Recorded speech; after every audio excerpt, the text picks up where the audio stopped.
fois de plus, nous sommes sur le plateau de la semaine de l'architecte. On rappelle, c'est une initiative de l'Ordre des architectes du Burkina Faso. Et dans le but de promouvoir et de mettre en lumière nos participants, nos exposants, nous allons les recevoir à tour de rôle sur le plateau pour nous permettre et pour vous permettre aussi de les découvrir et de découvrir leurs services. Pour ce premier, nous avons Age Matériaux en la personne de M. Ibrahim Kaboré, agent commercial. Bonjour et bienvenue sur notre plateau. Bonjour madame. Comment vous allez? Oui, ça va. Tout de suite, parlez-nous de vos services. Déjà, je vais remercier l'Ordre des architectes qui a encore tenu cette édition. Et c'est vraiment un privilège et un honneur pour nous à chaque édition de pouvoir participer à ce salon parce que c'est un cadre d'échange, c'est un cadre de réseautage.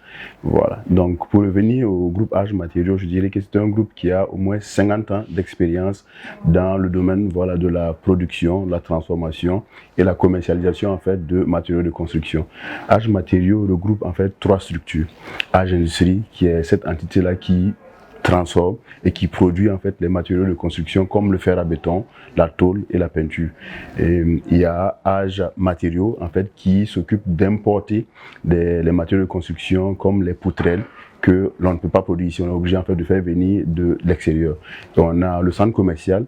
Et au niveau du centre commercial, en fait, c'est 2000 m² d'exposition. Donc, c'est des sanitaires, des matériaux, et des mobiliers de bureau, et du carrelage. Et on a au moins 90 000 articles. Et on représente au moins 120 marques. On a également une entreprise BTP du nom de Jessie BTP qui évolue aussi dans le domaine du bâtiment. Donc, comme fait de guerre de cette structure-là, on a le nouveau magasin de Kiabi. On a également aussi participé aussi à la construction de Bravia Hotel. Voilà. Donc, pour nos produits, par exemple, le produit phare, c'est le fer à béton. Donc, nous produisons du fer à béton. Nous avons 2 types de fer à béton. Du laminé à chaud, qui est issu de la fonderie, et du laminé à froid. Et là, nous proposons en fait du fer à béton FE500 avec une tolérance de 1%. Indéniablement, 50 ans d'expérience, c'est énorme. Est-ce qu'aujourd'hui, Age se considère comme leader sur le marché? Oui, avec beaucoup d'humilité, je dirais que en 50 ans, nous avons en tout cas pu acquérir beaucoup d'expérience, voilà, parce que nous avons pu participer de près ou de loin en tout cas à la réalisation de projets de très grande envergure dans le domaine de la santé, des mines de carrière. Et donc actuellement, après 50 ans, je peux dire que nous sommes vraiment un acteur clé et du domaine de la vente de matériaux de construction. Avez-vous déjà enregistré des plaintes concernant le produit que vous commercialisez? Oui, naturellement, parce que c'est un comment je dirais, c'est un indice en fait de satisfaction client. Donc c'est des plaintes que l'on reçoit et que l'on travaille également à résoudre. Et quels sont vos principaux challenges aujourd'hui dans la crise sécuritaire au Burkina Faso? Déjà, c'est aussi tirer notre chapeau à ce salon-là qui montre également de la résilience malgré la crise sécuritaire. Qui tient chaque année en tout cas à tenir ce salon. Donc pour l'innovation, cette année ce qu'on propose comme innovation en fait c'est des produits d'étanchéité parce qu'on sait qu'actuellement il y a la saison des pluies également qui s'annonce. Donc pour les infiltrations d'eau, on propose de la peinture qui est étanche, très épaisse et qui est un isolant thermique imperméable et également qui est acoustique. On propose également aussi de la peinture époxy pour les grandes surfaces, par exemple les magasins, les sols, les terrains de basket, les terrains de sport qui seront en fait soumis à de très grandes pressions.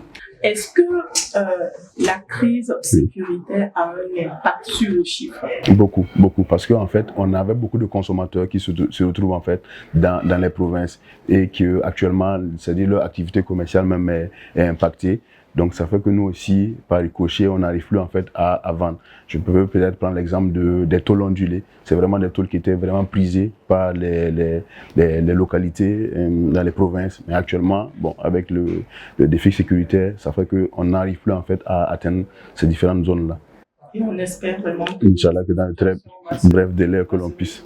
Exactement. Et quelles sont vos attentes à la fin vraiment de cette 7e édition de la semaine de l'architecture? Ok, déjà c'est comme par rapport à nos innovations pour cette année, déjà par rapport à l'époxy et puis à l'étanchéité, c'est de pouvoir présenter en fait ces types de produits-là à tous ces participants et également aussi se créer un réseau, voilà, parce que c'est un cadre d'échange, de réseautage, trouver en tout cas de nouveaux partenaires et proposer en fait notre large gamme de produits.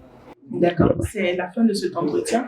En tout cas, merci à vous de participer à embellir cette semaine de l'architecte. On va se dire à très bientôt. Merci madame, excellente suite à vous. Merci, on se retrouve à très bientôt.